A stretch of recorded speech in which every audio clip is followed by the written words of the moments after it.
The first piece of the Winter Wonderland Barbie outfit is the skirt.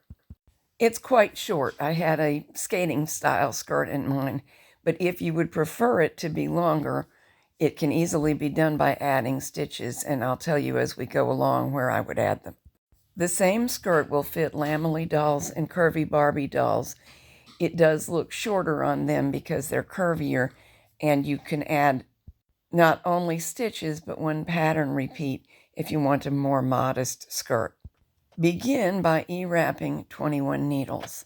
If you would like the skirt to be about a ½ inch longer, E-wrap 25 needles instead. Knit 4 rows. I am showing the technique I frequently use after starting off in E-wrap, especially on this machine, and that is knitting the first few rows back from hold, which saves a lot of drop stitches. Now set the carriage so that it will hold the stitches that you pull all the way forward, and on the side away from the carriage, place 8 stitches and hold. Knit 2 rows, place 8 more stitches and hold next to those that are already being held. Knit 2 rows on the remaining 5 needles. If you used 25 stitches in order to knit a longer skirt, place 10 needles and hold in each stage rather than 8. Change the carriage setting so that it will knit stitches back from hold and knit 2 plain rows. On the 3rd needle, counting from the left, lift the stitch off, move it to the next needle over, and leave the empty needle in work so as to create an eyelet. Knit 2 plain rows, and now we will start the short rowing pattern again. 8 or 10 stitches to hold, knit 2 rows, 8 or 10 more stitches to hold, knit 2 rows, cause the carriage to knit these stitches back from hold, knit 2 rows. Make an eyelet on the 3rd needle, counting from the left. Knit 2 rows on all of the needles.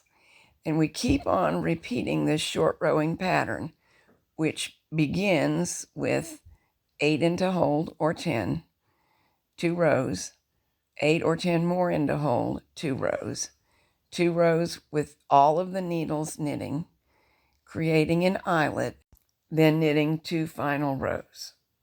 The 4 rows that we initially began with after the E-wraps do not count as part of any of these repeats, but work 10 repeats of the same exact thing that we've been doing.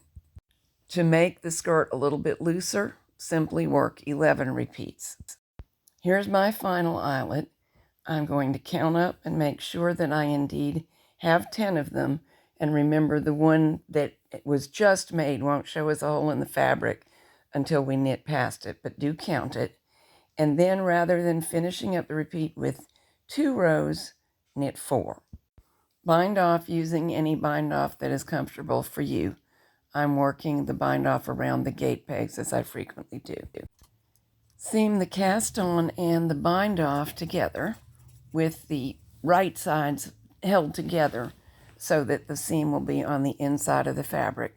What I'm doing is leaving a yarn tail attached and simply using the chain stitch and the latch tool. Back stitch is just fine. You can even sew it together on the sewing machine if you like. Here's what we have so far. Now we just need a drawstring for the waistband. I crocheted a single strand chain. You could also make a tiny I-cord or use a piece of 1/8 to 1/4 inch store-bought ribbon. Here I'm just weaving the yarn tail back into my chain so that I can snip it off. Now, starting at the center front, pull the drawstring in and out of the eyelets so we can tie a bow in it and finish it up. If you made an extra repeat to make a roomier skirt, you won't have quite the right number of eyelets.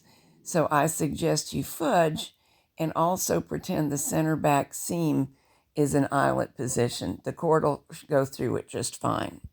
The reason is that we want the cord to emerge out the front from the final eyelet so that we can slip the skirt over the doll's hips and draw it in at the waist. So that's it. I'll see you soon, and we'll knit another piece of the wardrobe.